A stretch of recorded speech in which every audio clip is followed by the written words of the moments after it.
കേരളത്തിൻ്റെ പൊതുജനാരോഗ്യ മേഖല ഇന്ത്യയിലെ നമ്പർ 1 ആണ്. ഇതിൽ ആർക്കും സംശയമില്ല. പക്ഷേ നമ്പർ 1 ആയതുകൊണ്ട് എല്ലാം ഭദ്രമാണെന്ന് പറയാനാവുമോ? അതുകൊണ്ട് വിമർശനം പാടില്ലെന്ന് വാദിക്കുന്നവർ നിലവിലെ മികവ് ഇല്ലാതാക്കണം എന്ന് ആഗ്രഹിക്കുന്നവരാണെന്ന് കൂടി പറയേണ്ടി വരും. പിഴവുകൾ തിരിച്ചറിഞ്ഞ് തിരുത്തി മുന്നേറിയാലേ നമ്പർ 1 സ്ഥാനം ഉറപ്പിച്ചു നിർത്താനാവൂ.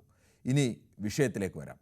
ഉപകരണങ്ങളില്ലാത്തത് കാരണം തിരുവനന്തപുരം മെഡിക്കൽ കോളേജിൽ ശസ്ത്രക്രിയ മുടങ്ങുന്നു. പലപ്പോഴും രോഗികൾ പണം നൽകിയാണ് ശസ്ത്രക്രിയ ഉപകരണങ്ങൾ വാങ്ങുന്നത്.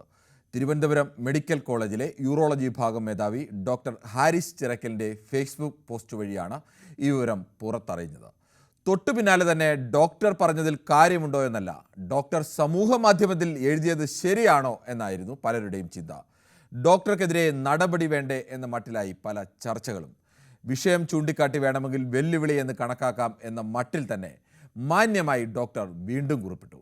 തുടർന്ന് ഇന്ന് ആരോഗ്യമന്ത്രി വീണ ജോർജ് നടത്തിയ പ്രതികരണം പക്വമതിയായ ഒരു ഭരണാധികാരിയുടേതായിരുന്നു.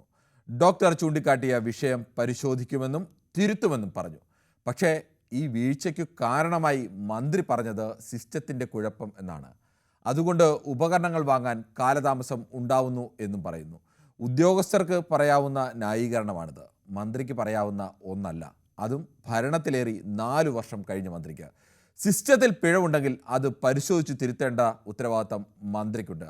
അതിനെ പഴിച്ച് രക്ഷപ്പെടുകയല്ല. സ്വാഭാവികമായും ജനങ്ങൾക്ക് ഈ സംശയം ഉണ്ടാവും. സിസ്റ്റം തിരുത്താനല്ലെങ്കിൽ പിന്നെ എന്താണ് മന്ത്രിയുടെ ചുമതല?